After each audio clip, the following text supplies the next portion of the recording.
Hey guys, welcome to Girl Meets Green. My name is Norma. This is my channel, and unfortunately, we are talking about Euphoria Season 2, Episode 8, season finale, and I don't know what to do with myself, y'all. Y'all would think that I know these people personally, that these are real people in this very real world, because I'm heartbroken. I'm a mess. So let's just talk.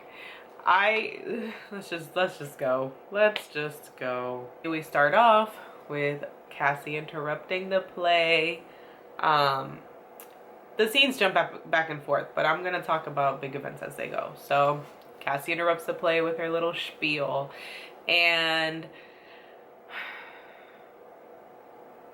like I said in my last video, I'm really empathetic here, or just like very understanding just in general, of like when we were all teenagers, or those of you that still are, you know, the world spins around you and that's it.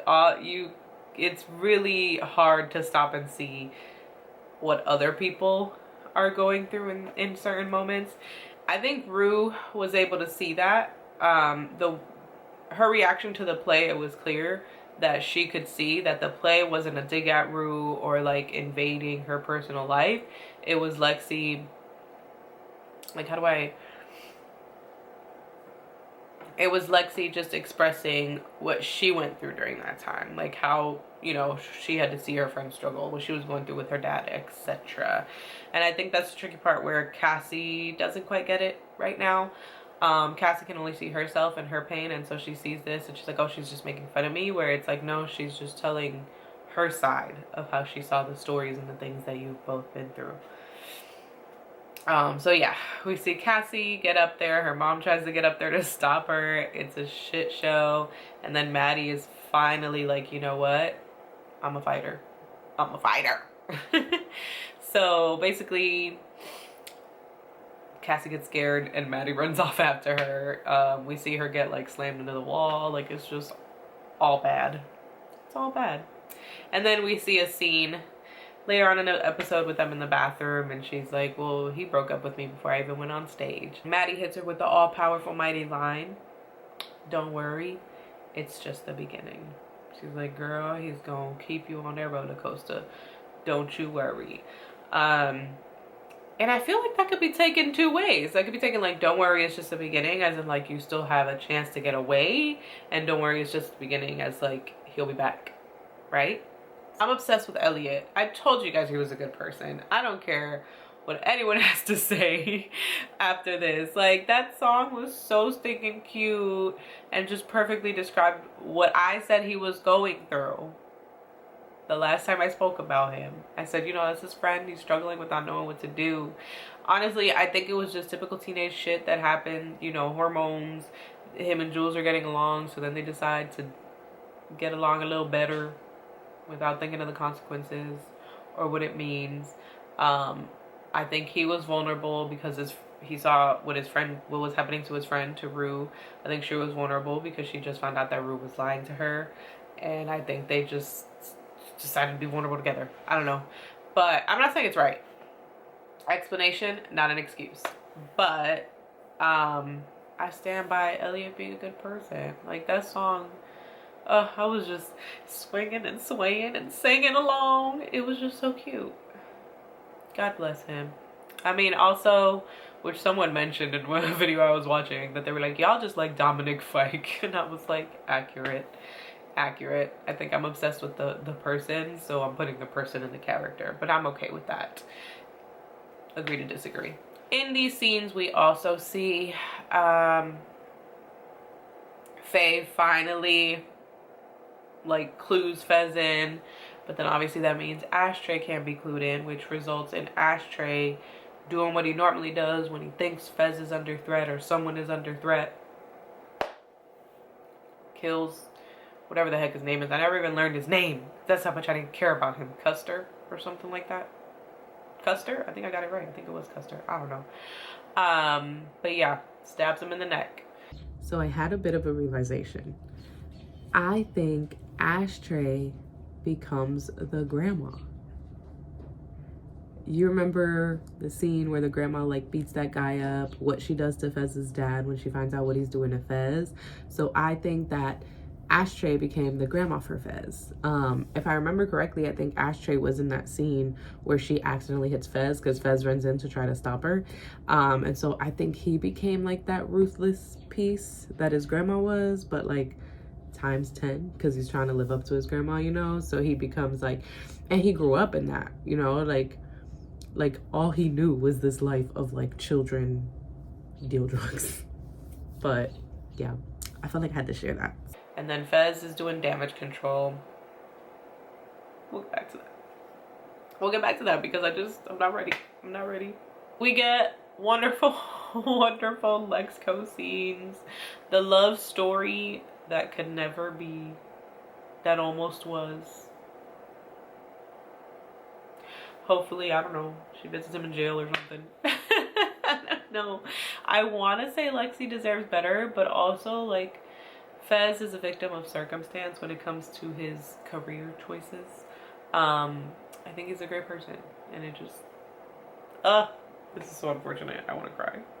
Okay, Nate and his dad. Now listen, I am so bad at reading into symbolism of things, and I don't really understand why he did it, or if there is symbolism behind this whole situation. I don't see it and I don't get it, so please clue me in if you do in the comments, because like I don't understand why he would snitch out his dad. Like, I understand being mad at him and all of that, but like from what I've seen in the series, in that relationship, I felt like it was almost out of character for him. Like no matter how much he hated his dad, he was still trying to protect him. So it was just weird that suddenly it was like, okay, I hate you just enough to snitch on you now, sorry. And then it's just like, he just does it and it's just like, all right, well, that was tough, but moving on. I don't really get it. I hope Nate seeks help, because at this point it's a lot, and it's like, why do you have the moral high ground against everyone but yourself? Because you snitched on your dad, but what about you? What you did with Maddie when you choked her out, and blamed Taylor, whatever the dude's name was, for the whole situation. Show up at Maddie's with a gun. Did you tell them that? No, you didn't. All in all, Nate just needs help. Serious long-term help, in hopes that that could change him. It might be too late. We don't know. As I said earlier, Ashtray has stabbed Custer, whatever his name is. That's what I'm gonna call him, because that's the name that's in my head right now. Fez, you know, make sure dude doesn't tip him off, but then he has to like tip him off by like breaking the thing. Ashtray basically decides unalivement by cop. Why? I don't fully understand. I think Fez's plan was foolproof. Because Fez ends up going to jail anyways. I don't know. Did he think that Fez would also unalive by cop? I don't know. So the cops are tipped off. Ashtray decides he's gonna unalive by cop. Knocks Fez out. Gets himself into the bathroom in position to shoot.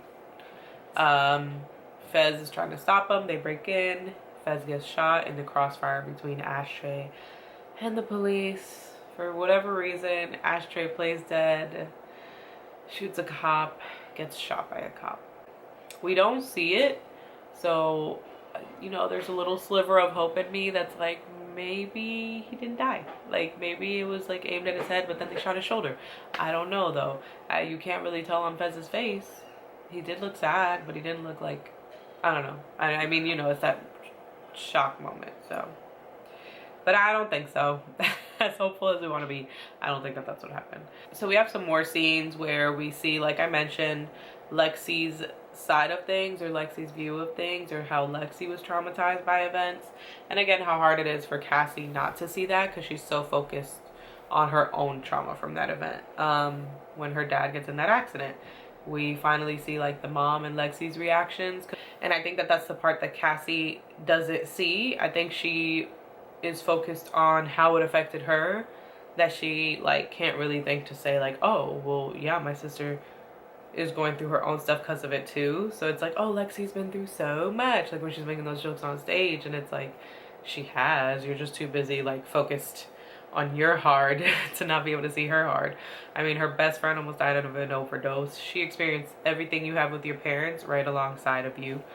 And it looks like she has had to mask it or be in the shadows because Cassie deals with her emotions so outward that it's almost like, okay, well, I need to go inward. There can't be two of us doing all that. And then our last scene is Jules coming to Rue to tell her she loves her and she misses her, and Rue just like kisses her forehead and bounces. And I don't know, I mean, what I got from that was almost like, and I like, we're cool, but like it just can't be that again, basically. So I don't know. All in all, a very interesting episode. I am extremely upset that it's over this way. I am extremely upset that apparently a new season won't be out till 2024. What the like, Euphoria, what are y'all doing? Too much is what y'all doing. I hope you guys enjoyed this video. Like it, comment down below how you're feeling. I need to know. Are we on the same page? Subscribe to my channel and I'll catch you in the next one. Bye.